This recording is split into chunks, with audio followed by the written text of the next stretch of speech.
me last night. We made our marriage official. That sounds so, like, I don't like that. I think having sex with Beth definitely changed things. We had the emotional, we had the intellectual, and now we have the physical, and it feels like everything's there. And hey guys, and welcome to Little Black Book. You already know what time it is. You ain't got the minerals, baby. Listen, you're Maddie, let's get into the video. Married at first sight, married at first sight, yes. For me, it's interesting again. Remember I mentioned to you about James and Elizabeth. I mentioned about the fact that these two, the sex is the sexual energy is great, the tension is great, but I want them to be very, very careful about letting sex drive their relationship. Like that. I think having sex with Beth definitely changed things. We had the emotional, we had the intellectual, and now we have the physical, and it feels like... I explained this in the last few episodes where I said about them talking about exploring each other's bodies and wanting to have sex, and even Elizabeth said it on the beach, Mother Nature stopped me from having sex. And I was even happy about that, because I was like, look, slow the frick down. And obviously it got to a point now where James has said, I love you. And here's my problem with that. I don't know if I believe him. When I say I don't know if I believe him, it doesn't mean I don't believe he's being genuine when he's saying it. What I mean is that I feel like sex has gotten to that position. You see, when you rush into a relationship, and you're headstrong, and you head into the sexual department of a relationship, it inevitably speeds everything up and makes everything else look hunky-dory, when truly, everything is not hunky-dory. I'm not saying they don't have a great connection. I'm not saying they don't have great chemistry. I'm not saying that they couldn't work together. What I am saying is, though, the amount of sexual energy they brought into the game, trust me, I mean, for me, don't even get twisted. I like a flirt, If I'm going to get with a girl, I need to see that there's a little bit of tension between us, a little bit of sexual energy between us. But I'm trying to save myself till I get married before I get to that, before I engage in illicit behavior. Why? Because I've learned from the fact that when I was doing that, it always led to the same place, which is I've gone too quickly and not knowing your inner.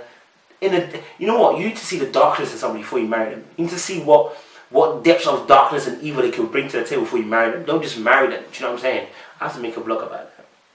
So for me, I just want to let you know that sex will knit the souls together. That's why the Bible says two shall become one. When you have sex, you knit the souls together. Here's why. Because the Bible talks about the fact that, covenants, And so this is an illustration. Obviously, I know women can lose their hymen at any time. But when a man penetrates a woman and then obviously she's a virgin and penetrates a hymen, blood is meant to come. What the blood is meant to represent is the birth of a covenant. Why? Because God doesn't do any covenant without blood. The Old Testament and the New Testament, right? The Old Testament there was blood that was shed onto the people and onto the law by Moses. There was blood that was shed by Jesus Christ on the cross. So God is doing things with blood to show a new covenant. That's why in John 2, it says he turned the water into wine, and he said obviously the reason why the water was turned into wine is because the wine is meant to represent the blood, the water is meant to represent the word. Okay, let me not get too deep before it gets into a sermon, but just in general, what it was saying, the person at the banquet said, most people save their wine, the best wine, first, but you saved it till last. And what that's saying is that there was a better covenant coming now. With the man and the woman, with the covenants are meant to be a contract between two individual parties. That's God, that's man. With a woman and a man, the sex that they have the first time is meant to initiate a contract between the two to say we are knitted together. That's why sex is not simple. That's why sex is deep. So when now these two are having sex and engaging in sex, I'm not saying that they couldn't work together. What I'm saying is that because of their energies, the way they're so passionate, I'm scared they're going to crash real quick. Do you get me? But they're married. So, to be honest, there's nothing wrong with it. It's not a legal move. But what I'm saying is this, even so they're married, they got married off a whim. And I guess in this day and age, when it comes to commitment, not many people are very much committed from the jump. So, for me, it's a little bit scary to see that. So that's the reason why I was a bit like, okay, cool. We're approaching the port. Elizabeth sits up. I try to kind of comfort her, and she very much just goes into a little fit. I mean, she's like, get off me, don't touch me. I'm out. Today I've woken up so happy because I know that I don't have to go on a boat and I don't have to play volleyball. Can I get like a hug now that I'm Oh, yeah, absolutely. But I was a bitch to him yesterday. And I know I have to control my emotions a little bit more. I woke up like so happy. Again, like I said, because these two are very passionate, very emotional, very highly strung, they're going to have some very fiery arguments. Obviously, the boat situation, she's feeling sick, she's feeling ill. He's made a few jokes. It reminds me of the Australian version a little bit. He's made a few jokes. She's basically told him to like F off almost in a sense, and walked off in a strop. Now, I'm glad she came back to apologise because she wasn't wrong in that situation. But obviously, the fact that he made some jokes, you know, to say that to your partner, I've always said this, a certain language you never use with your partner. F off and swear words, stuff like that. Never use it in front of your partner, man. That language is not reserved for your partner. Do you know what I mean? It's such a demoralising way to talk to your partner. Do you know what I mean? As if they just come on the earth, you're saying F off and F you and da-da-da. Like, it's just mad. I'm not saying that she said all of that, but I'm just saying obviously in that kind of, that energy, that vibranium that she was bringing. So obviously he took it on good chin and said obviously that boom, boom, boom. But I want to let you know, he's not forgetting that. He's remembering that. He's like, okay, cool, you about that. Alright, cool. I remember that. Just keep that in the register.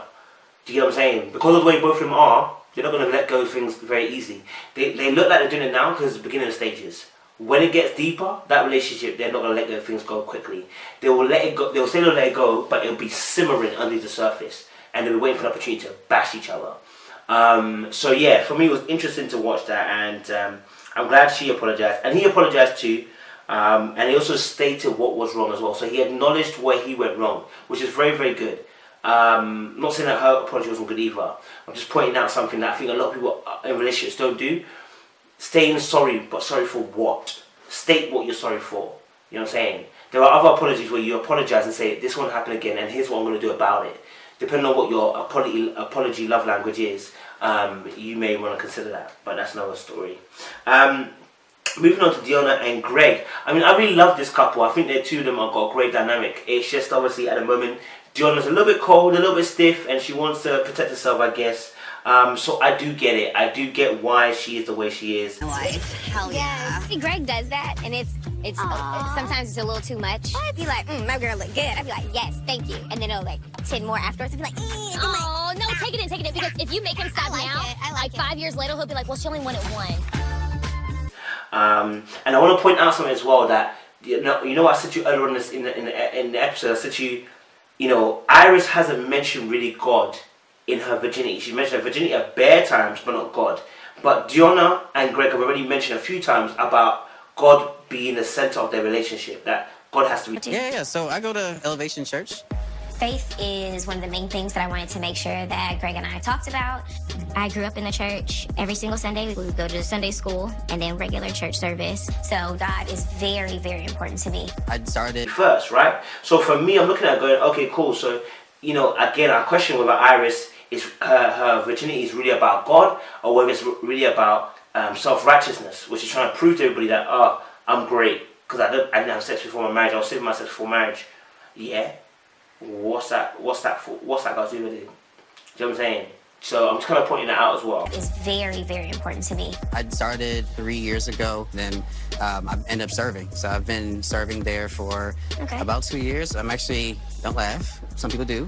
I'm actually part of the parking team. We also discussed as well about home church, and is it like, and I was wondering as well, because someone did ask me this a few years ago, whether is it necessary for both parties to go to the same church? And I said, depending on your calling. You know, depending on what God has called you to, you may not be at the same church. I think it's easy to say be at the same church, but depending on your calling, you may not be able to be at the same church. And you may need to be at other churches where you're able to do part of your calling. But I would say that obviously majority of us should really be with our partners in the same church so that you both get the same teaching. And so that obviously certain things can be discussed. And so that again as well, so that you can promote unity. But I wouldn't say it's a problem if you went to different churches. I mean, if they preach similar things, have the same kind of ideologies, then I can kind of understand. You know what I'm saying? Like, I'm not going to say that you should go to the same church. But most people would because of the unity it promotes, obviously, a time together. And just, again, like I said, it's just together. It's just nice to be in the same vicinity as a partner in church and have, I guess, that same experience. So I wouldn't say it's definitely you have to be the same church, but I would say as well, consider it. I think as well, she mentioned something about to the girls about saying, you know what, she loves the fact that they're matching and stuff like that. And I think girls do love that kind of thing, innit, where they're like, they're hoping to relationship goals. It's like, oh, we match together, we wear the same clothes, we have the same colours, like we have the same taste. And y'all both packed them. We both packed like completely separate. And I'm even knew each other. Kind of want to go to see those coordinated too. Listen, we're gonna be out here matching. I don't need y'all hating on us. That's awesome. Yeah. Has anyone had their Like you want that, and that's not just girls as well. Guys do it too. Where you want the perfect relationship where someone mirrors you and actually does exactly what you do and looks exactly as you do. And I think that's just a natural order of the day. So when she mentioned that, I was like, okay, I was watching that. I was like, all right, cool. My girl's feeling the fact that obviously they could become a power couple. All right, baby, I'm seeing you.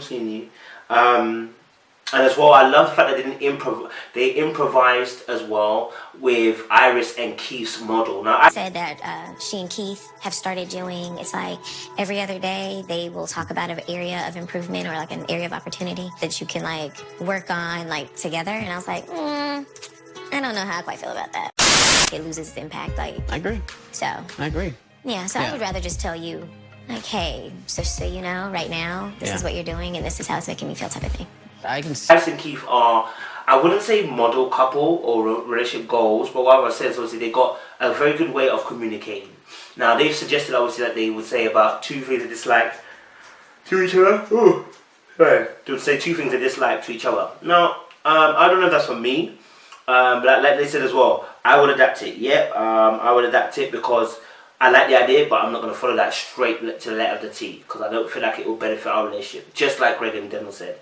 And I feel that's the best thing ever to do that. Hearing something that works, but then saying, look, do you know what? It might not work for us in that exact same way, but let's adapt it. And I feel for me that's great teamwork, that's great ethos. That shows me that you're really trying to think ahead and actually thinking outside the box, and actually also considering how it may impact your relationship and not just doing something because someone said it. That's also very good. I do have my home. I built it 3-4 years ago. Ooh. So I have like 4 bedrooms. Why do you have 4 bedrooms and it's just you? I was waiting on you, girl. Oh, That's okay, what good it is. answer. As well, that he mentioned as well that he's building his own home, and it's a 4-bed. And I was like, what? I was like, how much money does this guy earn? This guy's not telling us the truth, bruv. This guy's molded, he's rich. He's rich. 4-bedroom house that you built up yourself, or am I getting it wrong? Am I getting it wrong in terms of how much it costs to build a house in America? Because I'm aware that in UK it costs a lot. Quiet ones that have the deep line issues in terms of controlling. He said obviously with his previous ex as well, that he had controlling issues, and it was due to his insecurities. And he admitted that, and I appreciate that, you know what I'm saying? But obviously once you said it, it now does cast, I guess, a little bit of doubt and a little bit of hesitancy in Donna's mind, and that's only natural because you're probably going to think, is he controlling me here? Is he trying to control me here? Is he trying to control me there? And that's not what that's not what you want in a relationship. Do you know what I mean? That's not what you want people to think that you're in. Which means this is not the first time that Iris is trying to say something which sounds a bit like you're talking to me like I'm your son and not your husband. And I feel like I said, I told you, because Iris talks a lot. You know, people who talk a lot don't actually analyze what they say a lot of the time. They just talk.